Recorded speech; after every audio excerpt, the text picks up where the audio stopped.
90% of animal studies don't then translate to humans. It's one of the main, and it's a logical argument of why are we necessarily testing on animals if 9 out of 10 of them is meaningless. People can basically be allergic to anything.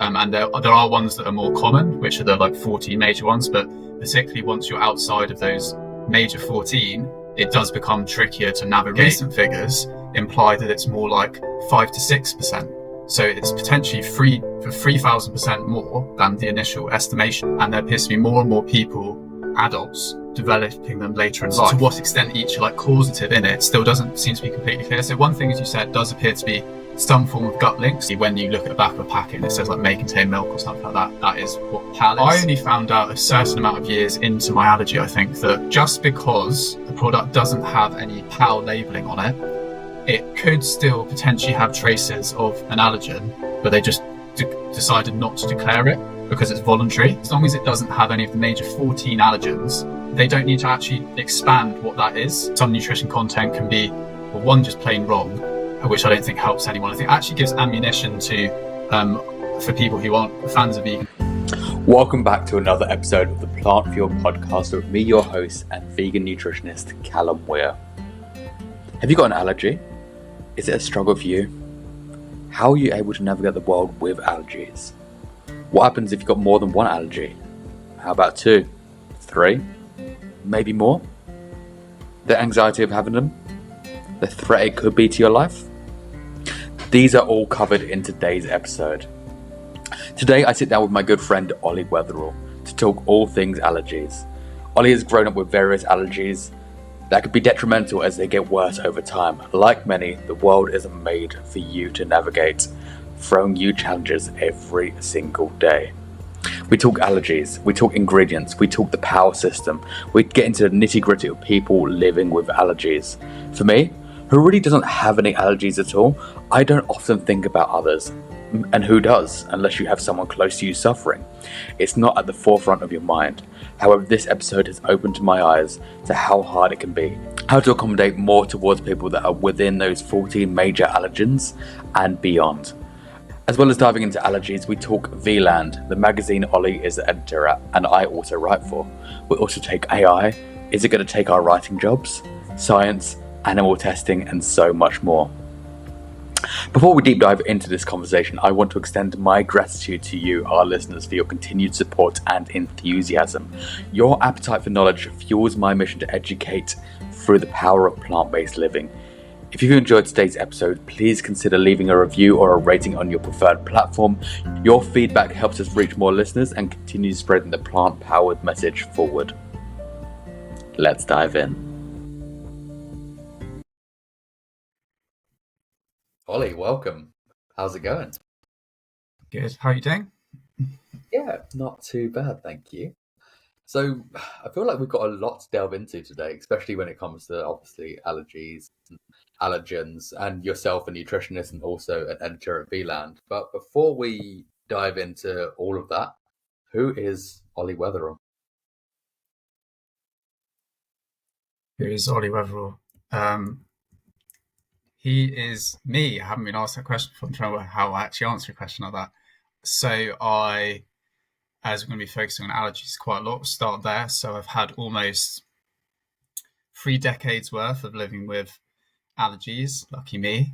So I have some sort of quite a lot of first-hand experience from that, and I then every now and then get very frustrated about how things are with allergies and do a deep dive into basically research and stuff like that. So every now and then I'm sort of properly looking into how are there any cures in the scientific literature that haven't been spotted by others and just keeping on top of stuff. I've been vegan now for 7 years or so. So that's quite a big part of me, I would suppose. And I'm also a MNU-certified nutritionist. I did my training quite recently, so nutrition has been a passion of mine, partly due to actually because I have allergies, and then also decided to go vegan. There's it got a little bit harder to make sure I hit everything, so I had to actually learn more, and I realized I actually really enjoyed learning more, and then became a passion and did the training. So that's sort of how I segued there, actually. So that's a little bit about me, I suppose. Yeah, I think with us being both in nutrition, I think we see many of the same ideas thrown about. Obviously, many of the same issues when it comes to things like protein and iron and that. However, it wasn't until I actually met you that I was then more aware of, something that's severely overlooked in the nutrition space, or just the not even just in the nutrition space, but like hospitality areas and anywhere really that serves foods, and that's allergies.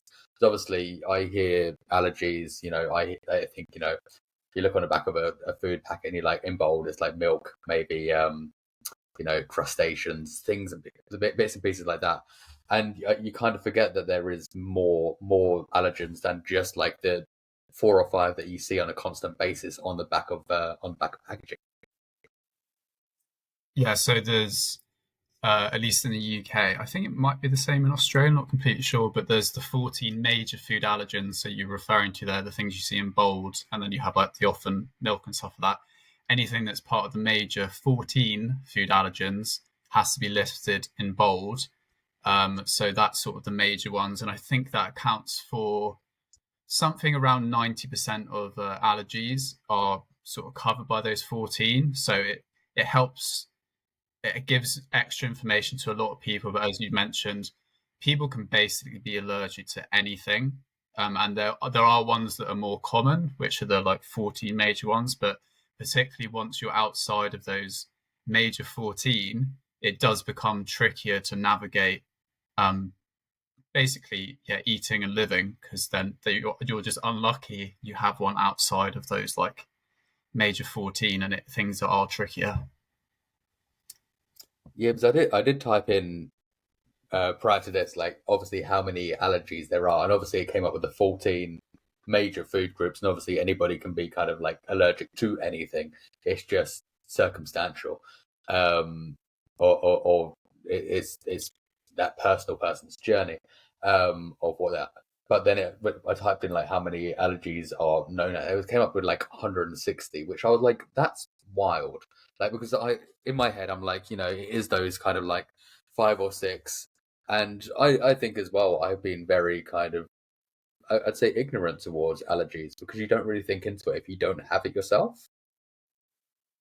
Yeah, I mean, it's the phrase you ended that sentence with is what I will often say if I'm ever like speaking to people on a podcast or anything, that I don't expect people who don't have either lived experience themselves or they're like close friends or family to get that it can be more impactful than just like don't eat what you're allergic to.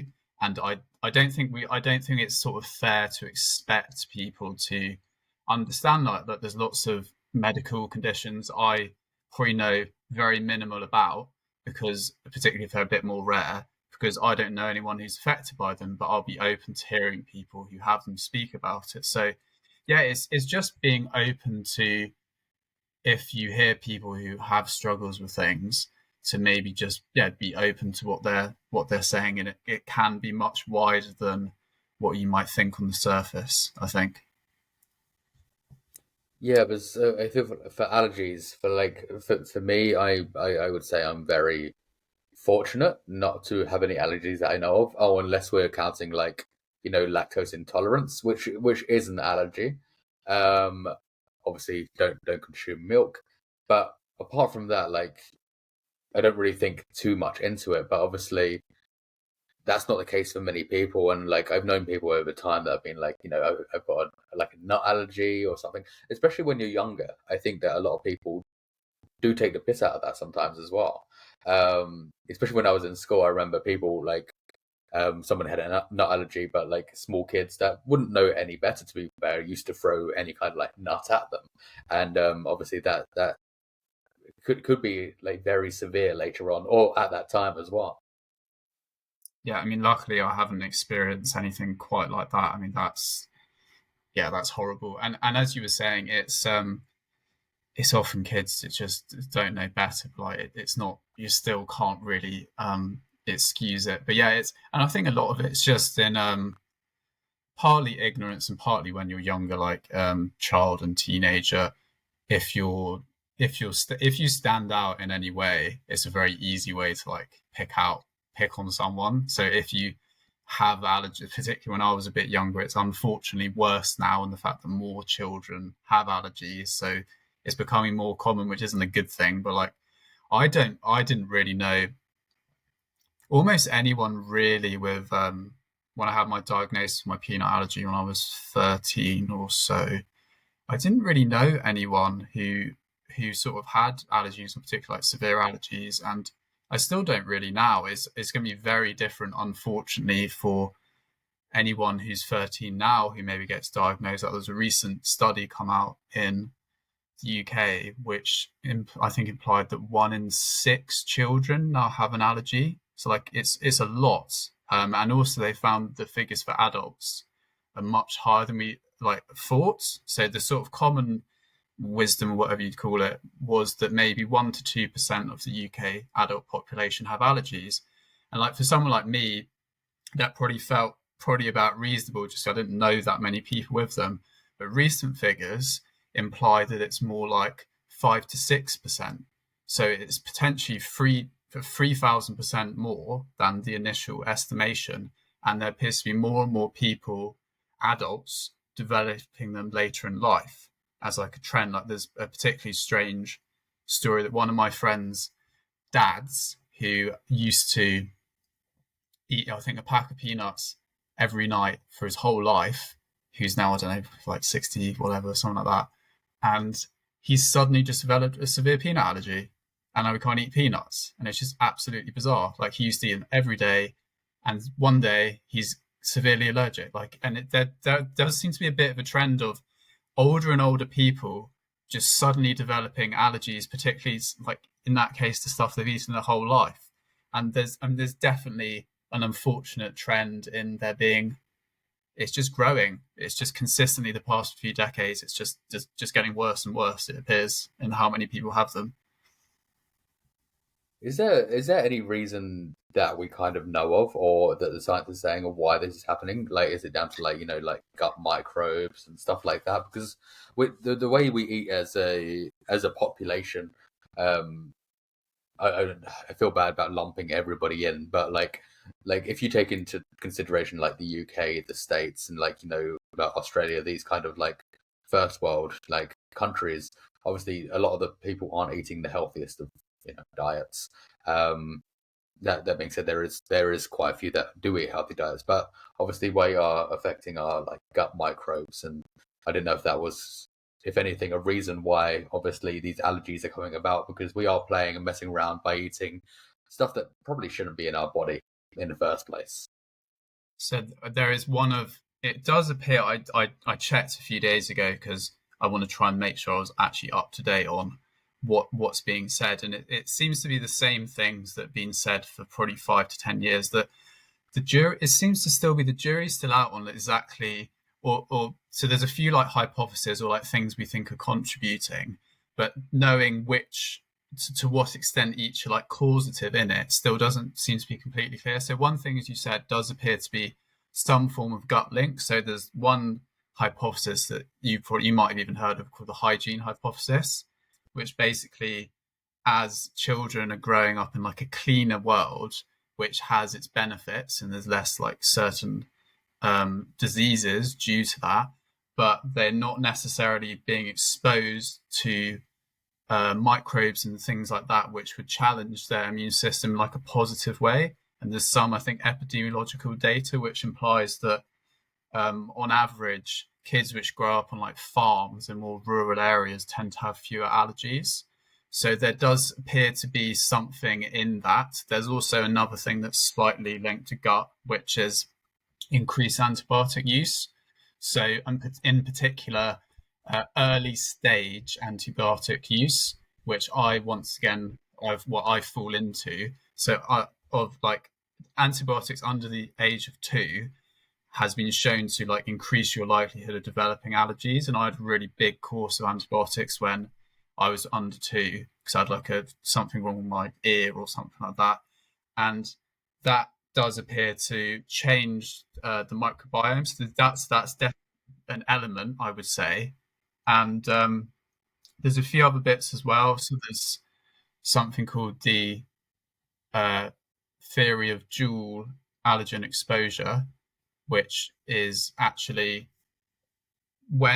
which I also had to a degree. So if people in their childhood have eczema, they can get sensitized to allergens in like a non-normal way. So the normal way of consuming food is through your mouth, goes through your gastrointestinal system. But if you have eczema and you have broken skin, the allergen can sort of seep through your skin and doesn't go through the normal process. And it appears that sensitizes, which isn't a good thing. And there used to be, when I was younger, peanut oil was used in like bath products and stuff like that. So if you had a bath with eczema, you're potentially sensitizing your skin, so that influences. One that's more recent, I think, I don't remember hearing quite as much about it when I looked, say, 5 years ago. So is there's maybe an association between the global vitamin D insufficiency and allergies, because basically vitamin D is needed for a healthy immune system. So I think that sort of thing, well, if there's not enough, if you don't have enough vitamin D, is that predisposing you as well? And there's the other aspect, at least for in the UK, I don't quite know how wide this advice was, which unfortunately I was also implicated in, was, so when I was younger, I had an egg allergy. And at that point, the advice was for me to avoid peanuts because there was a chance I was going to be allergic to them. So I said, well, avoid them. And what basically we know now is that's not the right thing, because then I didn't build up a sensitivity and it probably actually increased my chance of developing it. So I think part of the increase might be a knock-on effect of the like medical advice given to however many people it's given to for however long, which now they wouldn't be giving to people. So yeah, there's quite a lot of potential things. And I think, at least for me, like I had a few of the predisposing factors, like early use antibiotics. I'm not quite sure if there's a genetic link. I forgot to check this, but I think there might be, like my mum has asthma and allergies to certain animals. So maybe that plays a part. And then I had this advice, which you wouldn't be giving now. So like, yeah, didn't have a huge chance necessarily. So when it does come to allergies, obviously, do you still have an egg allergy? I'm assuming, like now that you're no, also so I grew out of that, which is there's a few allergens which you're more likely to grow out of if you have them as a child. So particularly egg and milk. I think people often outgrow them. I don't quite know if there's others that are sort of in that category, but yeah, I outgrew that by maybe when I was like 12 or something like that. So I sort of grew out of that, and there's stages of how you build up your tolerance to that. You have things like baked egg in cakes, and you sort of grade up, because I think if it's baked, it's less allergenic or stuff like that. So I grew out of that. And then I supposedly had a year when I didn't have allergies, but like looking back, I was actually reacting to peanuts when I was younger, and I didn't really put two and two together. And unfortunately, the reactions have been getting worse and worse and worse each time. So they used to be like milder, where I just have like gastrointestinal issues and being like sick, and then it sort of progressed to worse and more like scary things as the years have sort of gone by, which is another aspect of allergies, which isn't always the case, but reactions can be very different from time to time. So when I found out that I had a peanut allergy, I reacted with lots of hives all over my body. My sort of throat was slightly restricted and got really like thick saliva and stuff like that. And since then, when I've had other reactions, I've never had the hives, but I've had more worrying ones where you feel like faint, which is a drop of blood pressure. So it's the other thing that people with allergies have to have in the back of their mind, that they have no idea whether it's going to be worse, it's going to have like this, it's going to be the same or different. And it's another thing that I think in the back of certain people's minds, if they're not deemed that their allergy is severe enough to be given EpiPens, their next reaction could actually be worse than their last one. So like it's another like dynamic, and unfortunately the trend of mine have been getting worse each time. So there's sort of that thing in the back of my mind thinking, how much worse can they get before it gets like really like serious? And yeah, you're thinking like worst case scenario, which is another nice thing to have in the back of your head. So, which is kind of like having somebody recommend whether you can have EpiPen or not is also, I feel like, detrimental to someone's health because you don't know what's going to happen next time that happens. Like, you could potentially Yeah. be fine the first time round, but like, let's say next time round, as you said, yours get worse or have been getting worse. That like, you never know, next time they might not have an EpiPen, but that also may be the end of someone's life. Yeah, and I mean, I don't know quite enough about it, but I think potentially sometimes they are given in like a preventative measure, as in like that you have a reaction that isn't like really, really bad, but sometimes you get given them. But I think sometimes you might not get given them. I don't quite know, but it's yeah, it's another dimension of you just don't know, yeah, how your next, if you do have an next reaction, what it's going to be like. So what is a reaction for you like for a peanut allergy? As you said, it's got worse, and I'm guessing you haven't. But I don't know. You may have had one recently, but um, I'm assuming you stay away from all sorts of nuts. Yeah, If so I as well. So I don't have like a clinical diagnosis for my.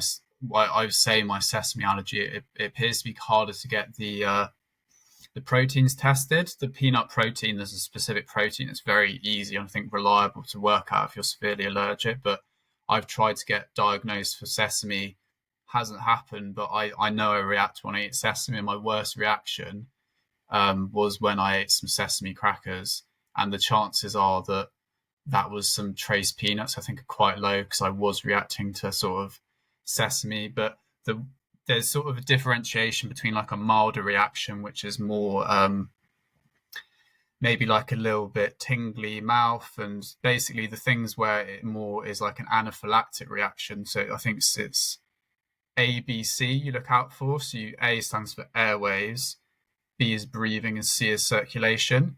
So there's sort of telltale signs. If any of those are potentially you're having issues with, you view it as an anaphylactic reaction and you have to use EpiPen. So with circulation, a telltale sign that your circulation, like your blood pressure is dropping, which is like you have to be really concerned about, was what happened in my last one where I started feeling really faint. And that's a telltale sign that your like blood pressure is dropping. So you like if something like that happens, you have to treat it really seriously. Like if are your airways like constricted? Are they like tiny bit constricted, or like is it actually you starting to struggle breathing a little bit? Obviously that's serious. And the B is like the breathing aspect. So any of those you want to use your EpiPen. But the thing that's always said, which I'll reiterate, is if you are unsure whether you think you're having an anaphylactic reaction, the advice is to always use an EpiPen.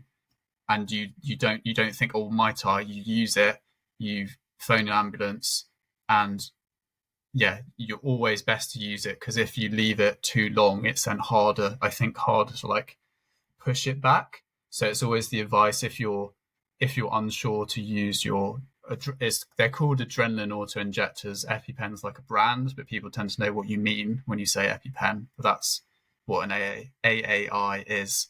But yeah, for me, that I haven't had a reaction for a few, or at least a bad one for a few years. But when it was that one with the sesame, that's my worst one. Yeah, and that was really like that was terrifying. To feel like you're going faint. That's the worst one I've had, and luckily I haven't had a severe reaction since. But I think that experience is partly why I've become more, I think, cautious and avoidant of stuff, because I do think there's an element playing in the back of my mind of how many more reactions am I able to have? Like if we keep going down this trajectory, there's I don't know. It's not. I don't want to be having. Obviously, never wanted to be having a severe reaction. But like, if that was my last experience and they seem to get worse every time, from what I can work out, there's like, yeah, there is a little bit of a limit to how much worse they can get. Yeah, and you don't really want to test the limits either. Like that's not No, something that you're going out of your way to kind of want to find out, and it's better to kind of no, stay away as much as possible or as much as physically can yeah, from. Which is what was wild to me was obviously we were speaking a while back, and you obviously mentioned that you're in a a focus group once with people with allergies, and there was someone in there that obviously assumed that you couldn't have a severe allergy. So there's also lack of understanding from your own community as well, which is wild to me, because you assume that people would be more understanding. Yeah, no, to be fair, the chap in question, he wasn't sort of harsh or anything about it. He was just genuinely, he didn't think it was a real thing that people could have like severe reactions and potentially die, even though he himself had an allergy, which I think he might even had like EpiPens prescribed for him. And I just remember leaving that and just thinking, like, if the chap who lives with allergies and has a lived experience and is coming to a focus group to speak about his allergies thought that like the people who say they can like die are making a big deal and isn't the case, like there's surely lots of people who don't have allergies who have potentially a similar viewpoint to it. And another thing as well, which it's not underestimating the severity of allergies, but a thing that often is the case is around what's called PAL, which is precautionary allergen labeling. So it's basically when you look at the back of a packet and it says like may contain milk or something like that, that is what PAL is. And I only found out a certain amount of years into my allergy, I think, that just because a product doesn't have any PAL labeling on it, it could still potentially have traces of an allergen, but they just decided not to declare it because it's voluntary. So you have this really strange situation in which you could have two different brands producing, say, the same products, say it was like soybeans or something, on the same line with the same allergen risks, and one could declare it voluntarily that there's a certain amount of risk, and the other could choose not to declare that there might be a risk. And it's just this bizarre situation in which you pick up a product that doesn't have like a may contain of your allergies, but you think, well, actually they might have just decided not to declare it. So it's just a complete mess. And the other thing as well was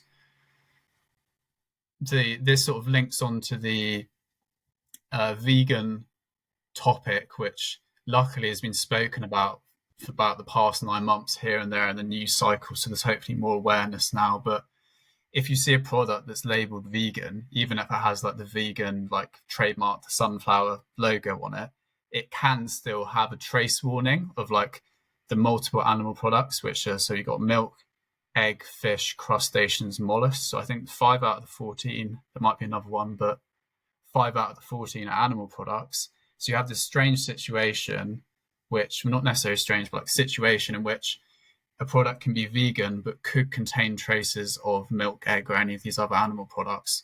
So it's basically the big thing for people to know is, if like you don't want someone's grandma basically thinking this is vegan, vegans don't eat milk, I'm going to give it to my granddaughter who has a milk allergy, severe milk allergy, and presume it's definitely fine.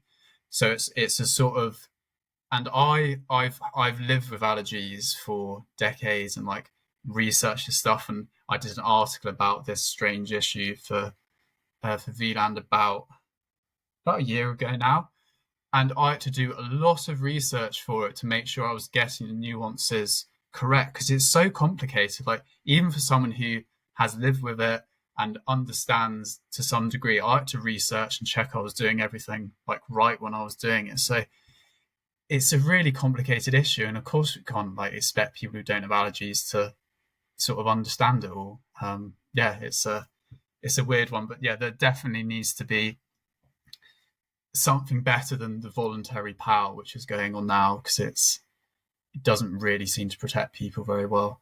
Yeah, it was. I was about to say that was one of my thoughts, was the fact that obviously, like, you obviously there's the labeling. I didn't realize it was voluntary as well, but however, like labeling can only do so much as well, because obviously these people have an ingredient like let's say a biscuit or anything, a biscuit maybe, but so far down like the food production line, there's so many different things that it could have gone through. There's so many machines it could have gone through, people's hands it could have gone through, and there's so many cross contamination like cross-contamination that it could have gone through. And like even as vegans, people worry about that. Like that's just, maybe it may have been touched with a bit of milk, or maybe having a bit of egg in it or something like that by accident. However, that's not going to be detrimental to someone's life when you're vegan. It's a bit shit. However, when it comes to like an allergy, you'd think that they'd take more precaution.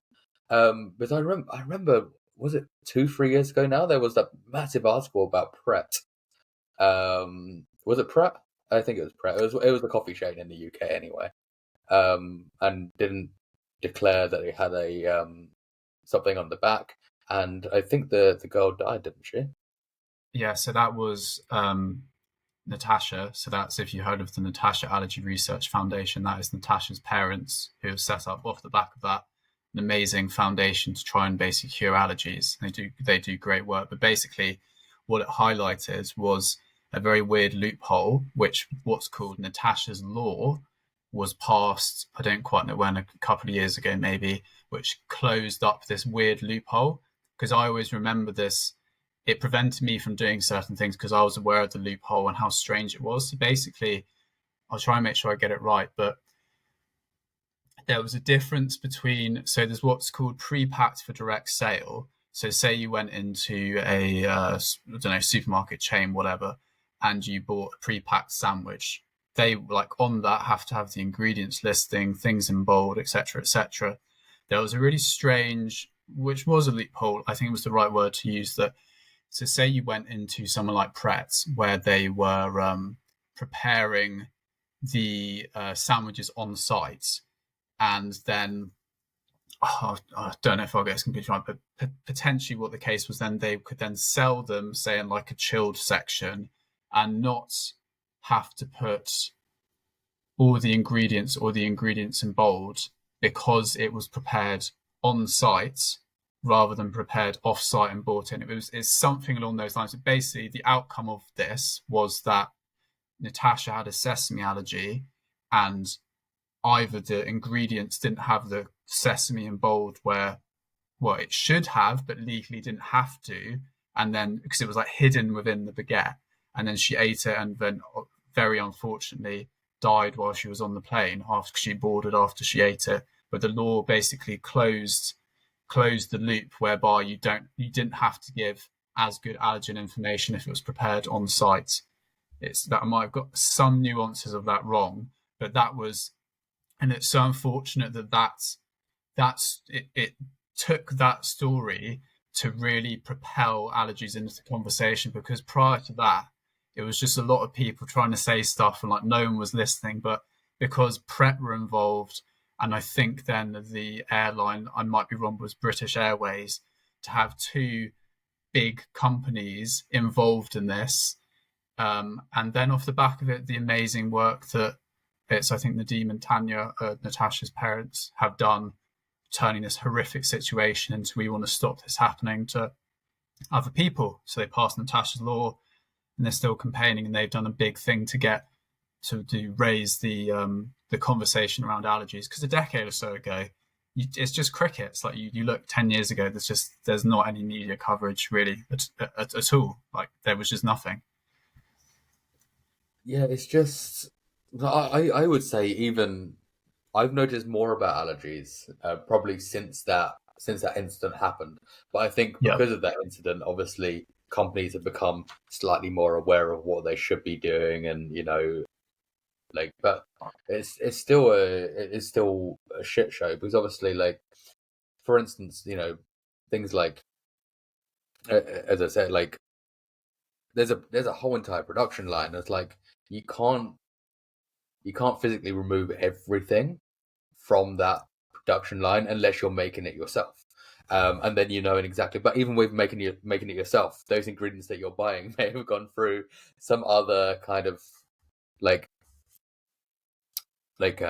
processing equipment that may have contained something. And I feel like, especially when you do have severe allergies, it's a minefield for you guys.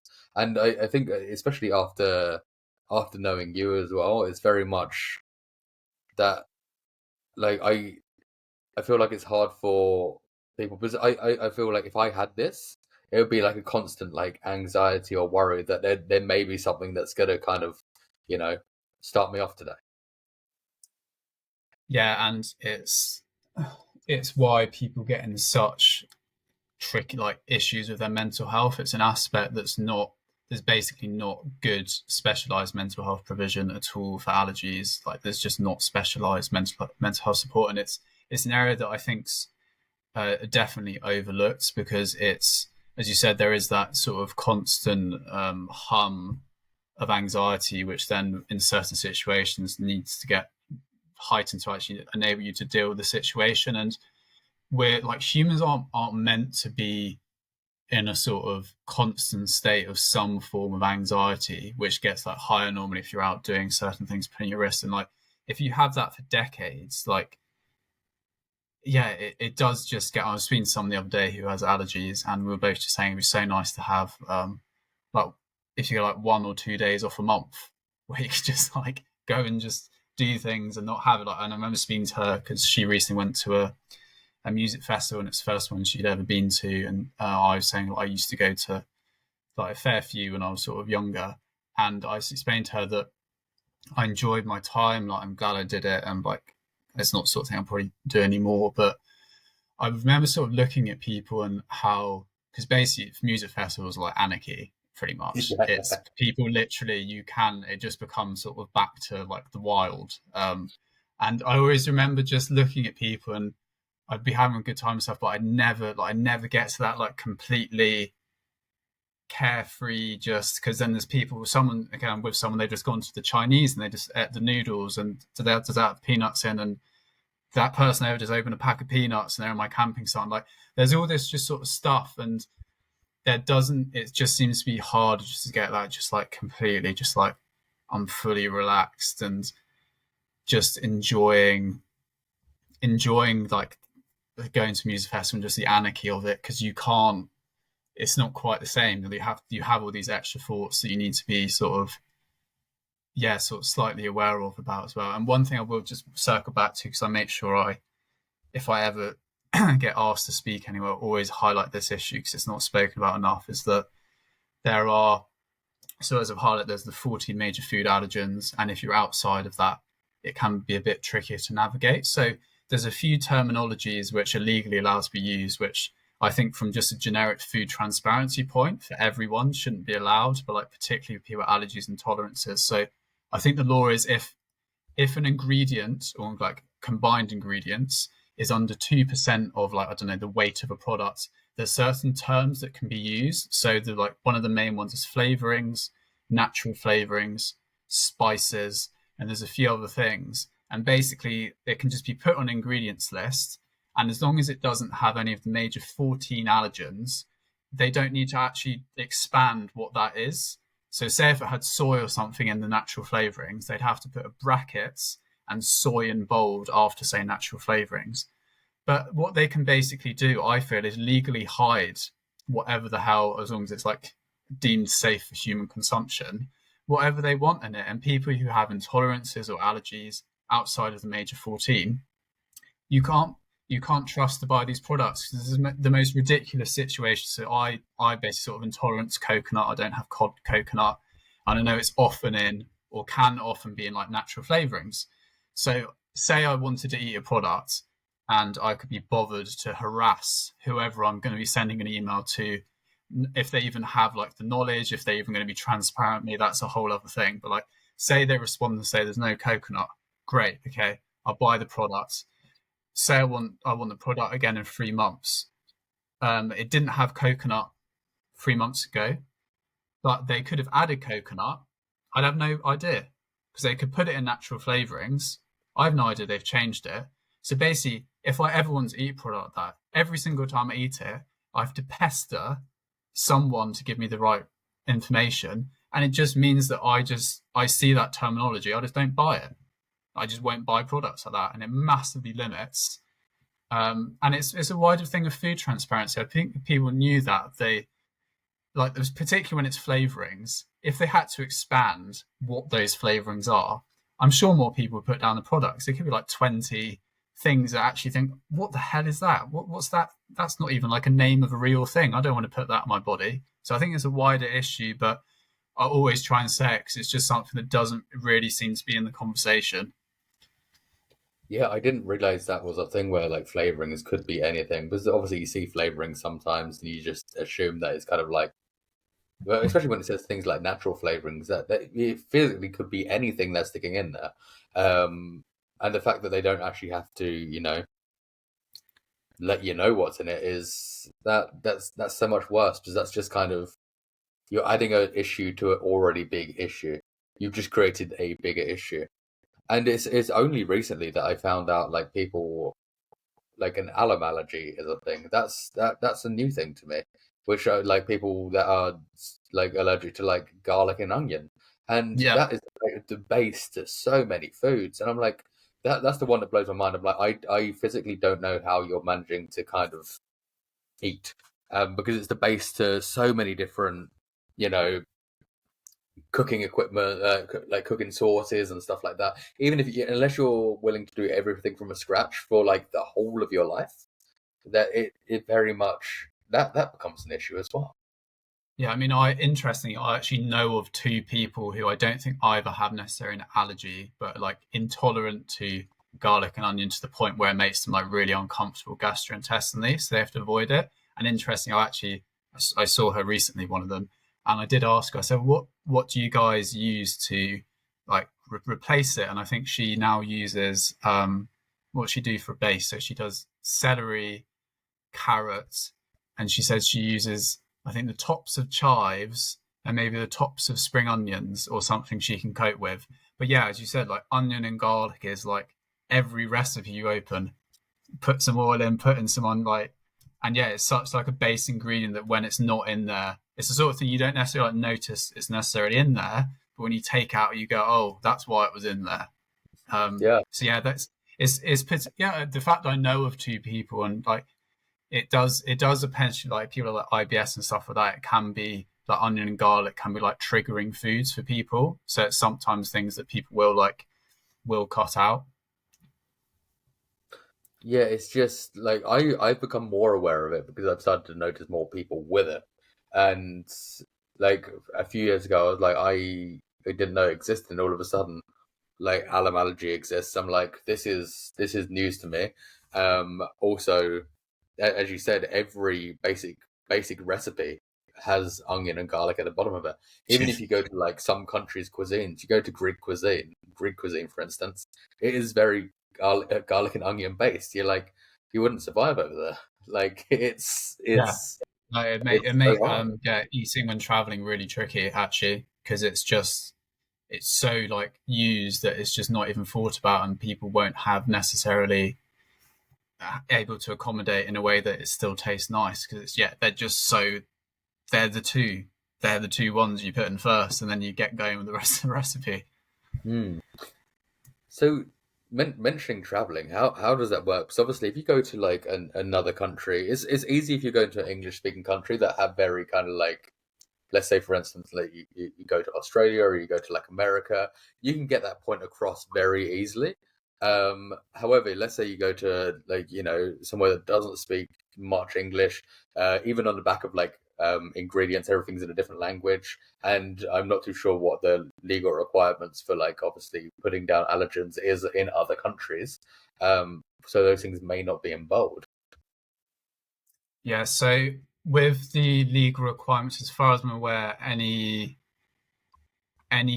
country within the European Union, I think, is meant to abide by the like 40 major allergens in bold. I think that was like a European Union policy which we adopted when we were part of it. So, but I think in like practice, there are ones which I think are like better than others. But yeah, very much so the yeah English speaking countries. So when I went traveling and went to Australia and New Zealand, the rest of my mates went to Asia afterwards, and I didn't join them because I didn't feel it was worth the like cost benefit analysis of how bloody stressed I was. I mean, like going to Thailand, which I think they use like groundnut oil as their main cooking oil, I think maybe or sesame or both, and it's like I'm trying to communicate in a different language.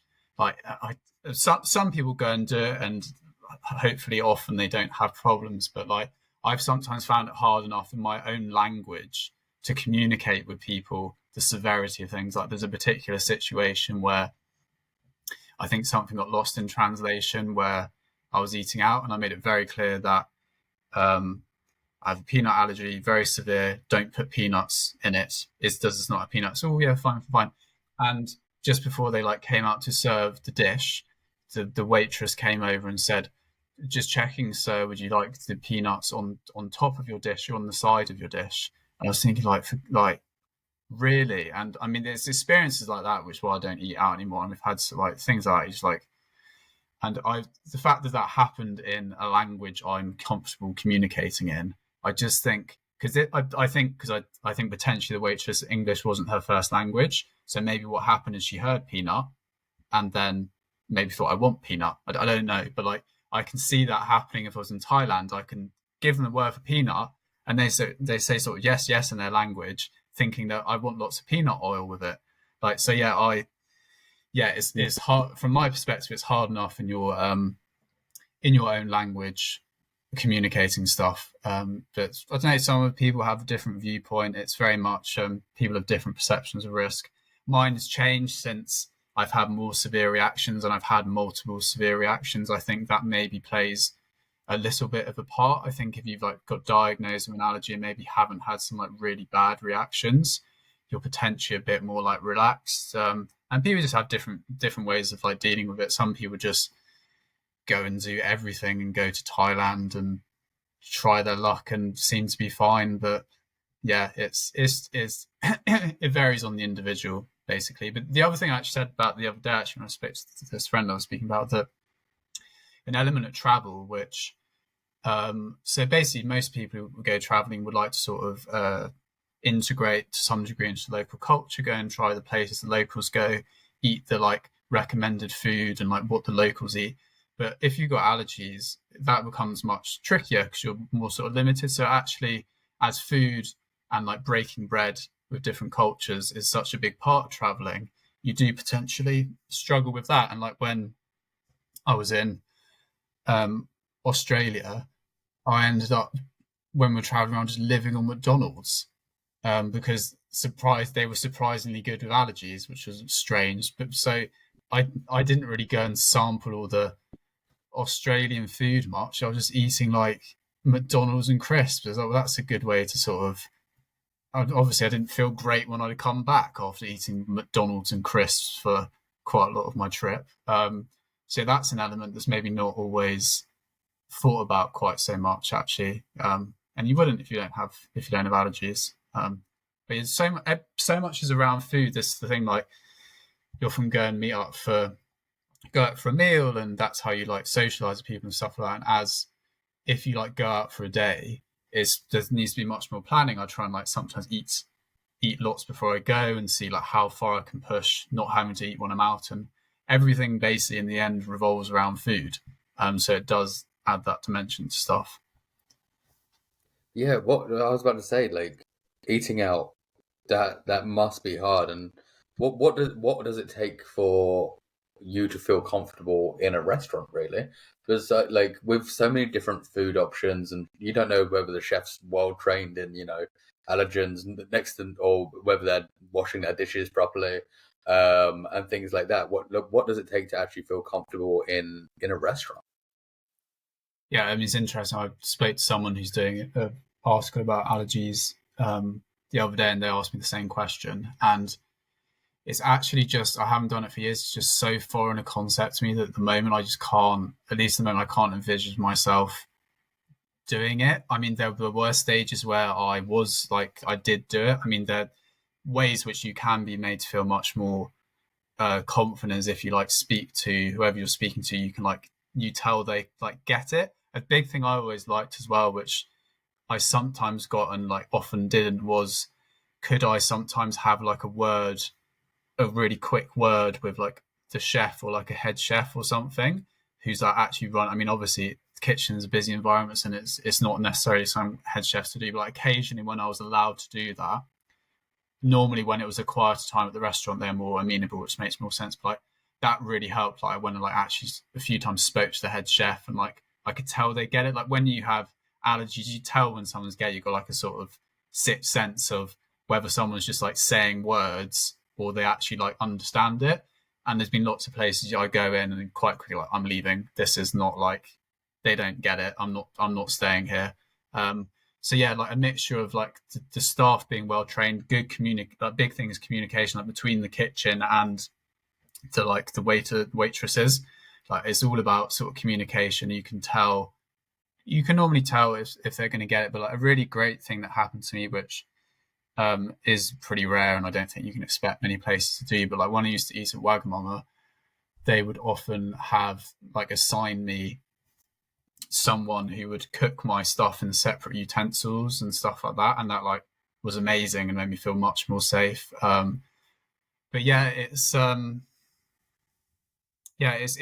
variety of things. I think you just, with allergies, you have to just, I've learned, which I really do now, just like trust my intuition about stuff. Like the really bad reaction I had with the sesame crackers, at that point, I still wasn't like 100% sure if I was allergic to sesame or not. And I was getting really pissed off with how limited like what I could buy was. And I went and bought these crackers, and there was something in me that said, don't eat those. You shouldn't eat those. And for whatever reason, I want to bloody eat something new for once. And then I ate them, and then I had the worst reaction I've had.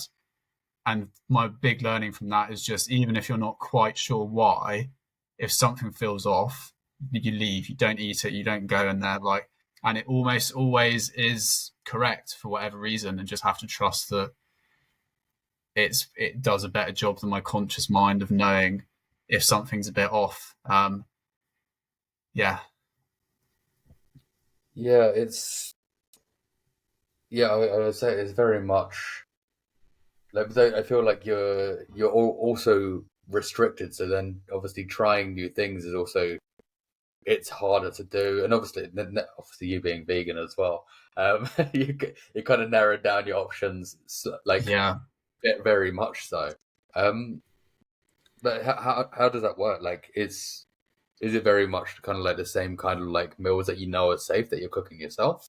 Or is it very much you are able to try new things once in a while, but you have to be like, are you researching these companies beforehand and then asking these companies what's in it and things like that? Yeah, so it is pretty like, there's like a few brands and stuff I use, but there's like a quite a long, almost feel like interviewing or hiring process of me trying to work out, am I actually happy with that as a brand? If something's be emails, I'll work out, like investigate what other products they sell. Is there a chance to actually, because I view things as well, like there's certain lines in like major supermarkets that sell certain like say like pre-packed noodles, and on the face of it there's no like warnings of traces, but like I know the whole rest of that range is like full of peanuts and sesame. So actually, like every now and then go, well, should I have it because I want to buy that, so I have some more choices. So I just know like that's not a sensible thing to do. So yeah, if the brand, most of the stuff they do has things I'm allergic to, even if they say like they don't declare it, I just won't do it. So yeah, it's a long process, and yeah, I've made so I've only got myself to blame for going vegan and then making myself make it even harder. But I do often think as well, like the fact I can actually like cope with like vegan and all these other things, I do often think like actually I have to remind myself that not all vegans have these extra limitations. So I think sometimes I view things from my perspective. Actually, I do have to think things through. I'm a bit limited, but like someone like you who doesn't have it, all these like allergies, intolerant like problems and stuff, I imagine it's actually quite easy. Like I was editing an article last night, and I was going to get some images of the places, and there was so like the food looked so nice, and it was actually like it's actually quite upsetting sometimes. So I looked for all of these. It was like a travel article someone's done, and these like lovely places. I'm just like, all this like amazing food. I just don't feel, or I can't try. So I was actually thinking this before the call. I almost feel like I'm a bit like more of the experience like the OG vegans had, like I don't know, 30, 40 years ago, where there wasn't that choice. I'm almost living what they had to live. So I don't quite have all like the amazing, look at this amazing food that I can try. So I do always try and like remember that my experience isn't all the other vegans' experience, and try and remember that actually it's probably much easier for most people. And I do often think like if I didn't have allergies and intolerances, like it'd be so easy because I just have like, because I don't have soy, because I'm intolerant to soy, like makes it tricky. Like it would make things so much easier. Like I could really like excel and also have as well much more protein, because due to some of the limitations, I could have a bit more protein, but the ones I actually can have are a bit like limited, and like, yeah, it's all a bit more of a slog. It can make things a hell of a lot easier, definitely. But from knowing the things I could be eating that can make things easier for me, I actually can potentially help people better, because I can see like if I was able to do all this is what I do, but because I can't do this, I do this. But like I know all like the bits to fill in. That's a way of like mimicking having that. So I suppose in that way it can be helpful for people. But yeah. Yeah. I was wondering, how many allergies do you have altogether? Yeah, so I've got the clinically diagnosed peanut allergy, and I don't have a clinical diagnosis of my sesame allergy, but like I have a sesame allergy because I react to sesame, and it appears to be my worst reaction was with sesame crackers. Like I treat those as severe as each other. So I sort of say I have severe allergies to peanuts and sesame, like avoid cross contamination stuff. And then there's just loads of like things I appear to be intolerant to. So like soy, annoyingly pea protein, because I was looking the other day because there's some research which like showing it's potentially in some cases as good as whey, which is like the gold standard. Like, and it can be almost mimicked to be as good as whey. And I said, oh, it's so useful to have like pea protein or soy protein, but I can't do that, which is annoying. And then there's just other things like coconut and like sulfites, and like weird seeds which like don't like things like black onion seeds and like pine nuts, and there's loads of like weird bits, which is partly why I avoid anything that has these catch-all terms which these things could be hidden in. So because basically I'm not going to message companies and say these are the like 6-7 things it's just too much, so I just don't have them basically. But yeah, it'd be really helpful to be able to have pea or soy protein. That would make things a hell of a lot easier for me. I was about to say, not only have you narrowed it down by being vegan and then being vegan with a soy allergy and a pea protein allergy, that's a hard one. Yeah, I mean, I have to I just have accommodate with like extra beans and lentils and stuff like that. I sort of I'm having more lentils and stuff like that now. I have like quite a lot of oats and hemp seeds. But yeah, it is like, yeah, it would be much easier without them. But I'd say like the fact I can sort of do all right even within these bits I can't eat, I think probably highlights how simple it could be if I didn't have them, which is most people's situations. So yeah.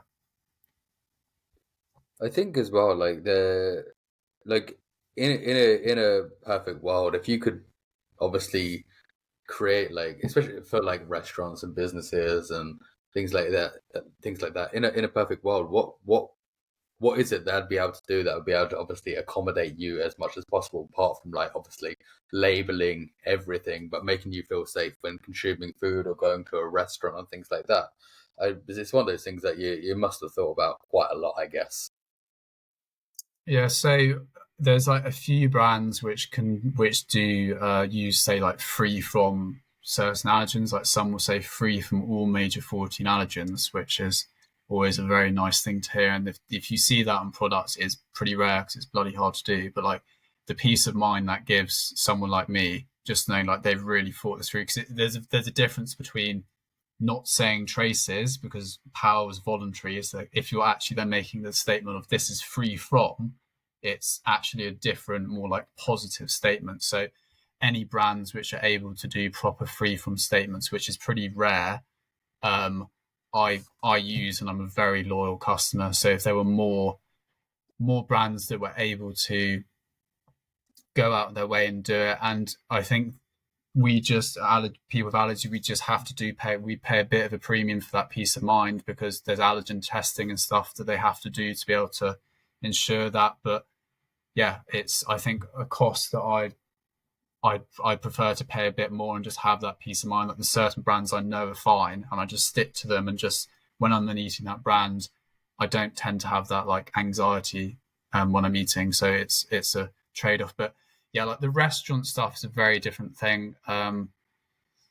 It's weird. It seems so foreign to me now because things just get like so bad for me that like even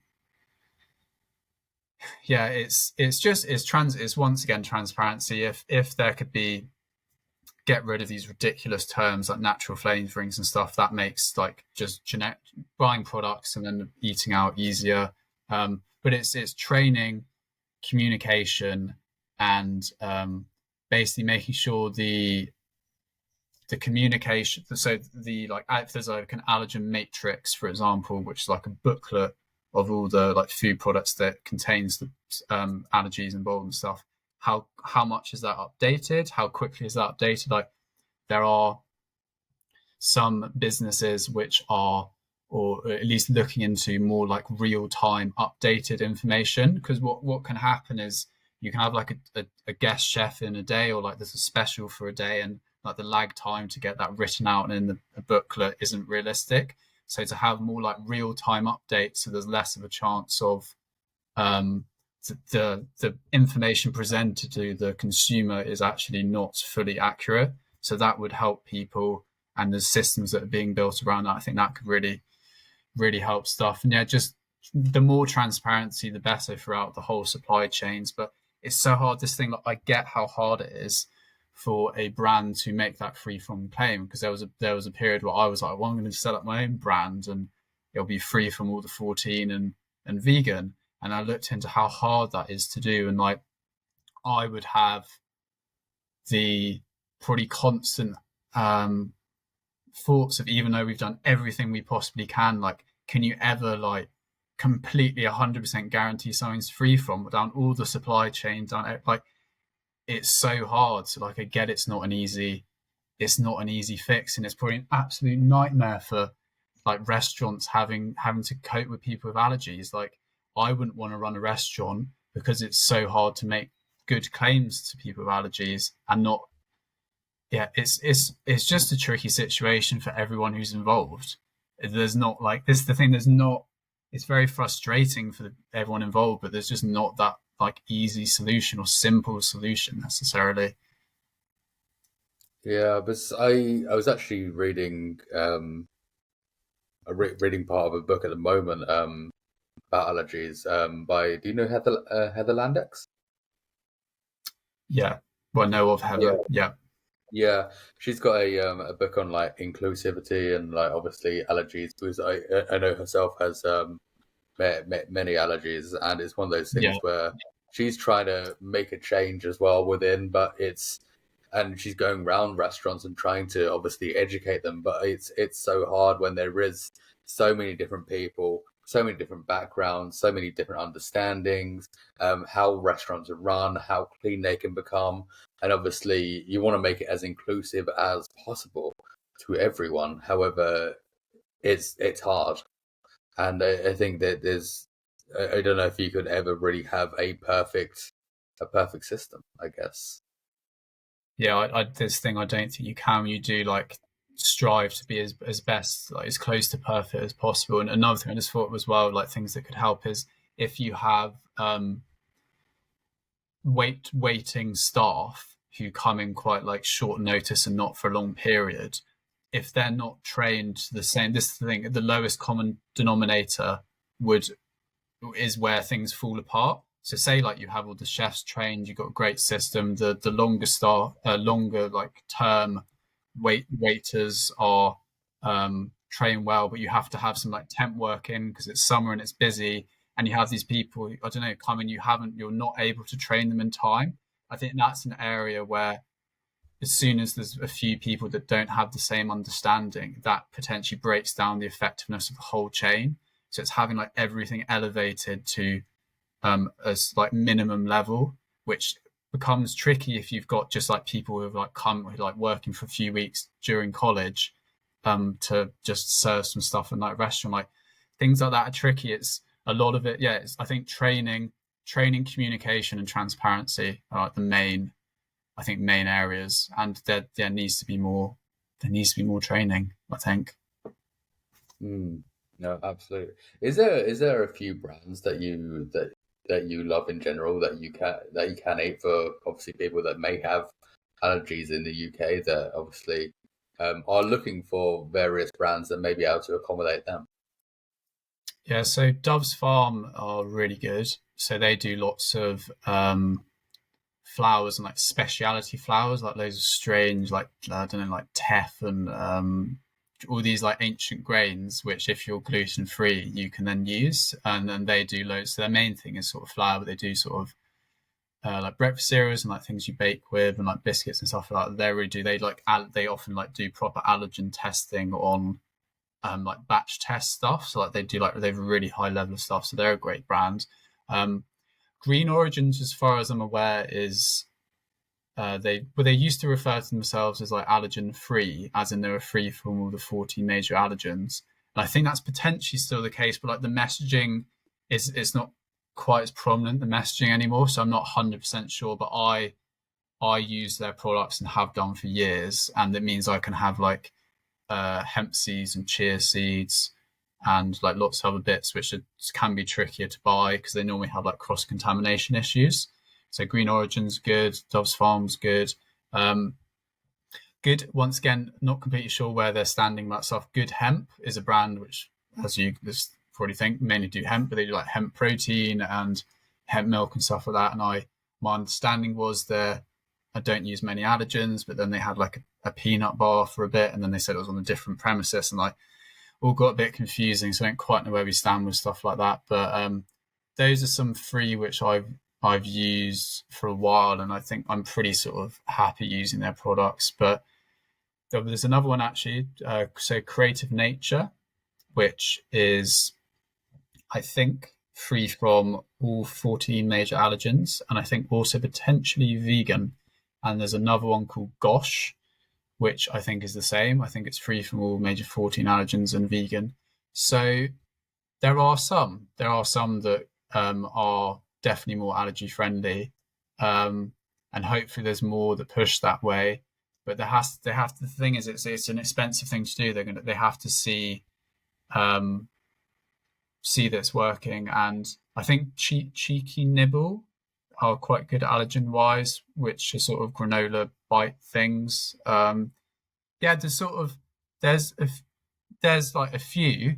It'd be lovely to have more, but I see there's costs inherent, and you potentially by incurring these costs, if the allergen community aren't buying them, yeah, it's a tricky one. But those are some sort of ones to maybe check out for people.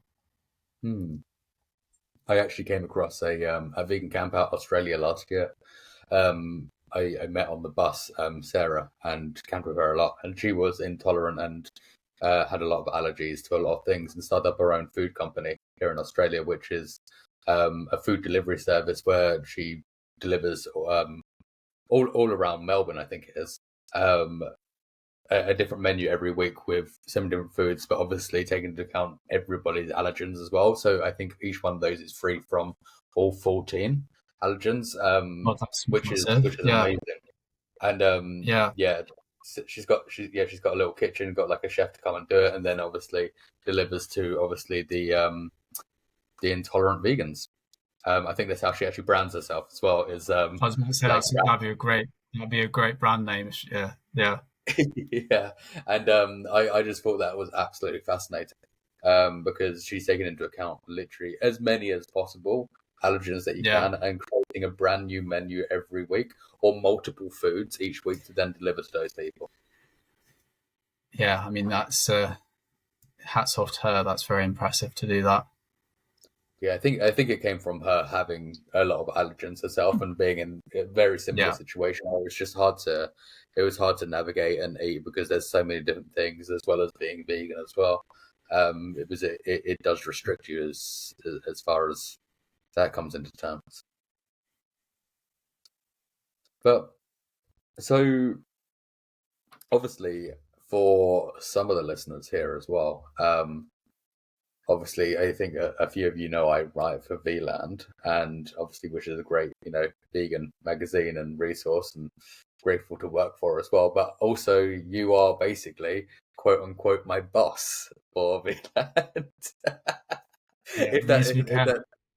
Careful when you speak to me that you treat me as your boss. But yeah, no. So I don't know if I can said at the start actually, but yeah. So I'm editor of VLAN UK and have been for over 2 years now. And yeah, we try and be a place that's not sort of judgmental towards people and not being divisive, and get that some people are on different places on their like journey, maybe towards veganism or more like plant-based and like be curious, and try and maybe do content which hopefully won't get people sort of backs up, and try and maybe give like some facts and explore topics and help like let people reach their own conclusions rather than sort of trying to, I know the word is often used like preachy. We try don't really like how that's used to describe vegans, but like we try not to do that, and just try to hopefully cover things that are maybe a little bit unique or original. We try and do it as well in a way which isn't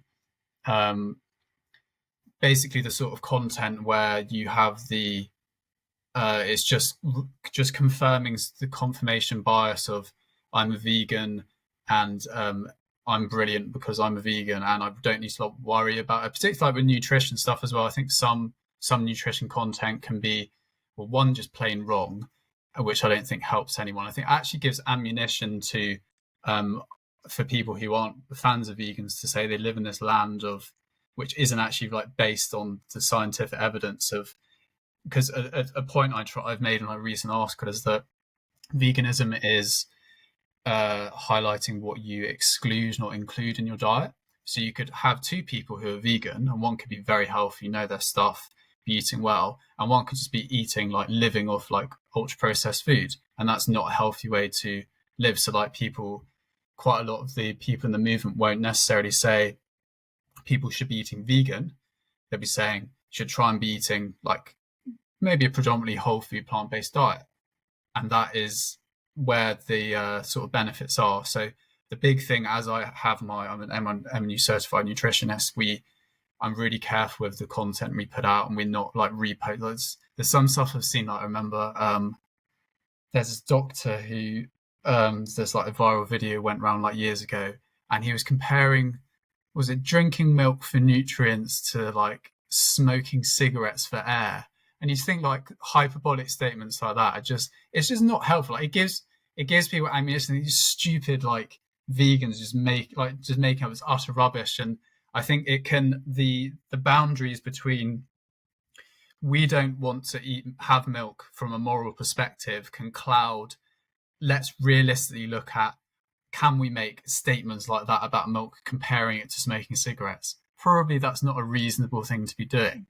So like managing to separate them, like your moral views from like what actually is the case, and to try and basically we do cover vegan content, but we try and do it in a as non-biased way as possible. So so one of our writers did an article fairly recently about the badger coal, and I said with this, obviously we don't want badger coal as vegans, but let's explore it. Like, why was there a reason why it started happening? Is there any like effectiveness, so to say?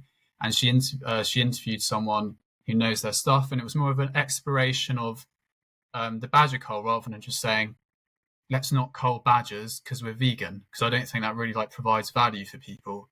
So yeah, I think it's trying to sort of accessible insights and maybe like challenging people, but not in the way that it's putting people's backs up. It's actually, we're vegans, but we're able to like hopefully look at stuff without that that certain moral aspect which can cloud like rational thinking potentially. I completely agree with that as well. After reading some of the articles and obviously even writing some of them as well, like it is one of those things where we are trying to give a perspective on the science, not a perspective from my own thoughts, my own morals. And as much as I'd love to share my morals. I don't think it's beneficial to a lot of people, but some people don't feel the same way.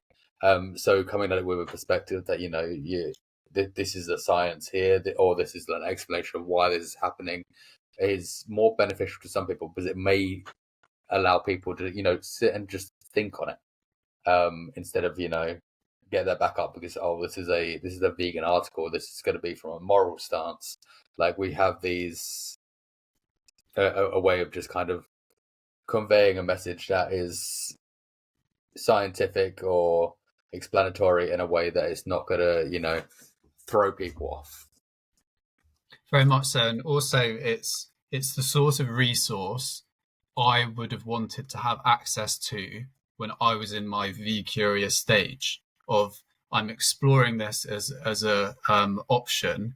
I don't want to be sort of told I have to do this or judged for not doing it. It's here are some issues. Here are some people exploring them in good faith. We're trying to be diligent with the sources. We're trying to resist the urge to, because it's very like, if you want, you can pick some studies out from the literature and you could in some ways be correct and say that we have 6 studies that prove this is bad about a certain animal product. But what you should, if you're trying to act in good faith, you look at like the meta-analysis and say, yes, we morally don't want people to eat it, but like, what does the whole body of evidence say? It's very easy to be inclined to, because you're so passionate about being vegan, cherry pick things to suit your point of view, which I don't think is really, it's not the content I would want to read. Yeah, and I think as well, like when we're basing things off science, it is very much don't be cherry picking parts of the argument, because that goes from every stance. We get this from the vegan stance, we get it from the carnivore movement, you get it from like various other bits, and it is very much cherry picked, and also cherry picked from information that might not actually progress into humans, because a lot of these studies are done on rats as well. And I'm just kind of like, we can't be cherry picking from like a rat study and then saying this is going to align with a human. There's obviously some things that we do know that can cause certain things, but that's already well out there science. For instance, like the like meat and carcinogenics. We know that's a thing. It's published literally everywhere. It's on like the World Health Organization's like website. I think we need to then dive into that even more, because I think most people know it, but most people will try to avoid it. So you don't want to kind of just rehash the same kind of article over and over again, that bacon may cause cancer, or like your red meat may cause cancer. Yeah, and yeah, I think that's the case. That also a very good point that you highlighted actually is conflating animal studies with human studies, which I think it drives me. Yeah, it annoys me when I see comments by people on something nutrition, and they go, I saw someone do it the other day, and they listed all these benefits, and I thought, well, my understanding of what I've read isn't this, but I'm open to being wrong. I'll go and check out the studies, and they're all on mice or rats. I'm like, well, that's not a human. And this, I mean, it's interesting, because one of the arguments that vegans have against animal testing is, I think it's around 90% of animal studies don't then translate to humans. It's one of the main, and it's a logical argument of why are we necessarily testing on animals if 9 out of 10 of them is meaningless, and you can't really, it doesn't necessarily translate. It's a bit, I found someone, I did a really deep dive in the scientific literature of allergies a few years ago, and I was feeling so fed up of just not seeing progress with stuff, and I got quite carried away with certain things which were based on animals. These amazing results were apple skin peel curing allergies in mice or something, and I did these build up of these things that did well, and then a few of them got tested on humans. Nothing happened.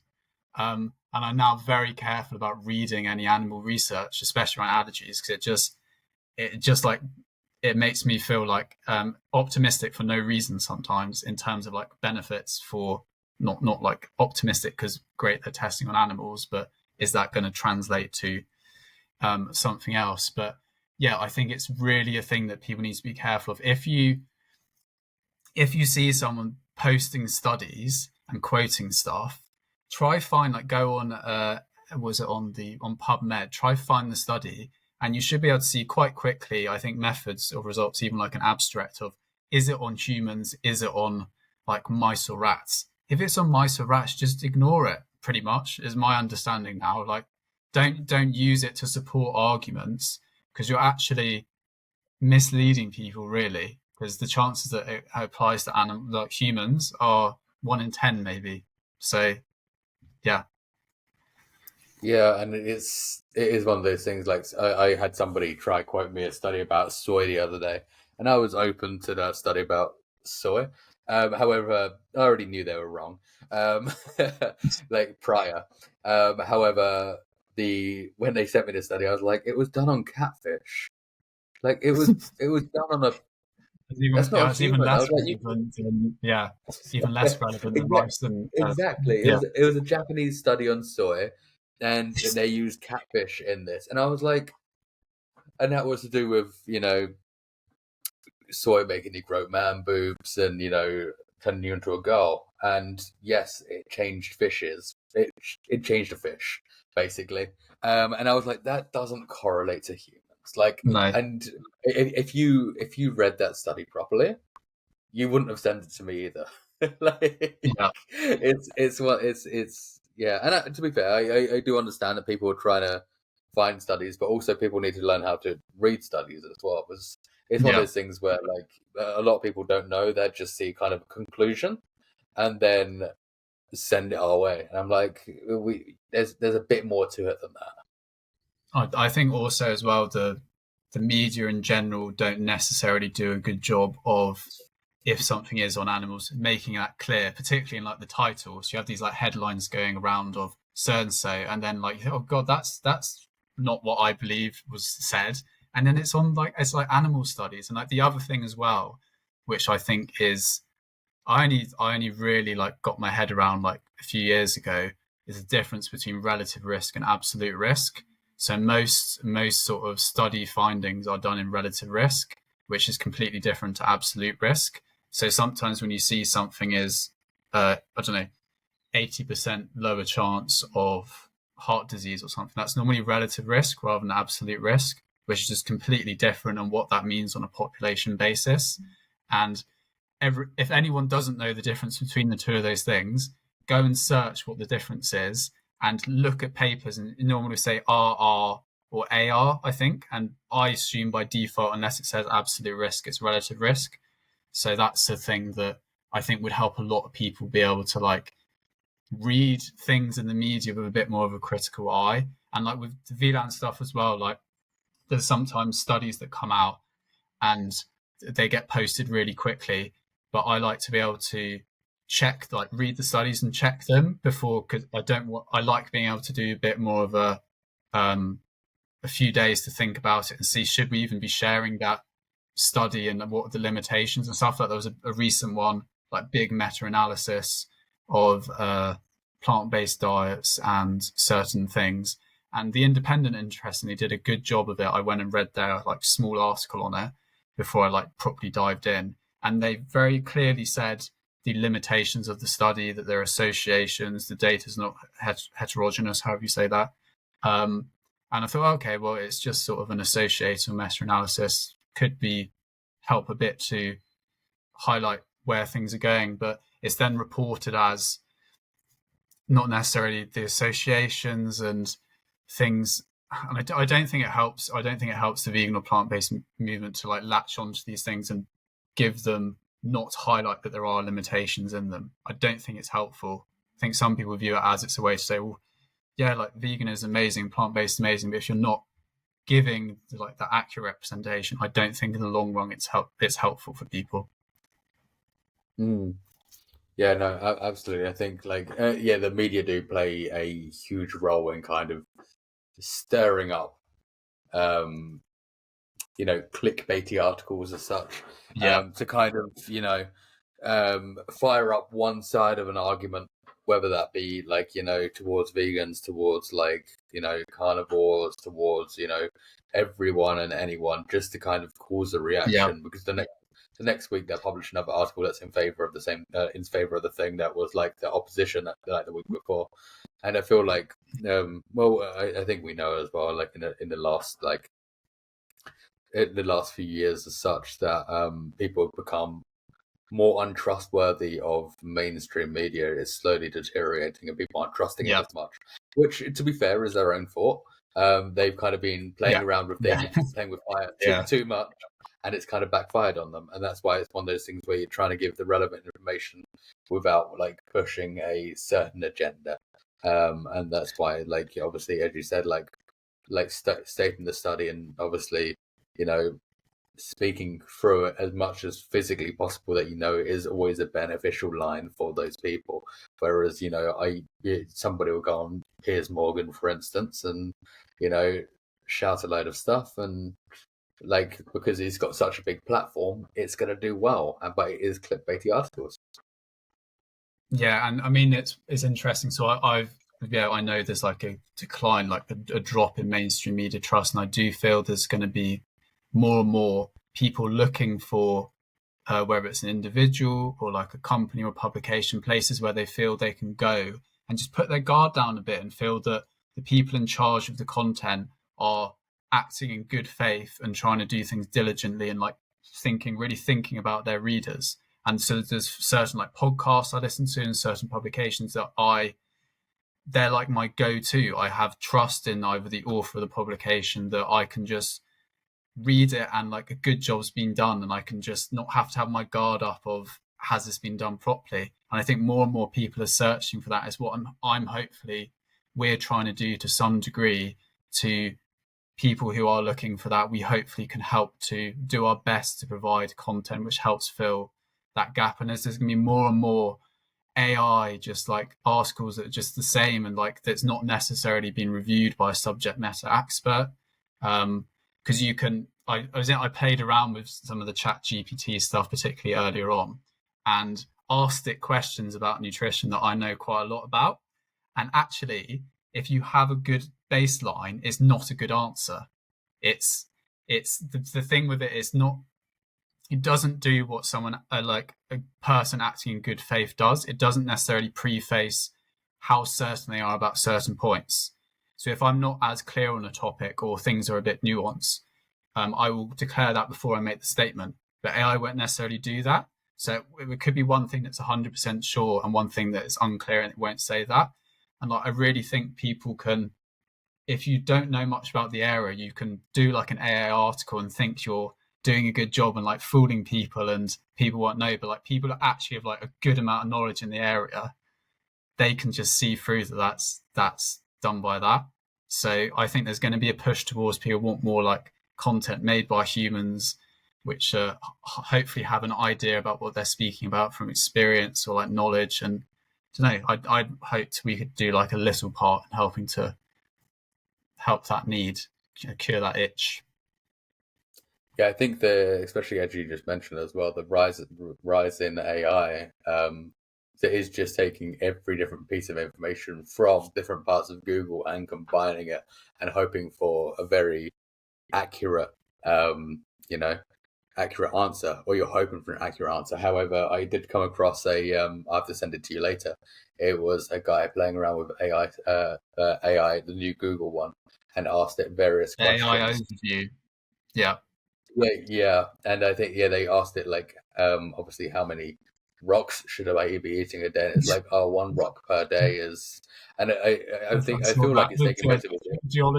Geologists recommend that you should have 1 rock a day because it has like these elements in. Like there was one really bad one though, actually, that there's probably quite a lot of really bad ones. So that one's just hopefully on the whole quite funny, and hopefully no one's actually going to eat a rock, you'd hope. But there was one that I saw which was really bad, which was someone typed in like, what should I do if I'm feeling depressed? And I think that, if it's real, you never even know if things are real, but I think it was a real response from AI overview was so-and-so user on Reddit suggests you jump off the Golden Gate Bridge.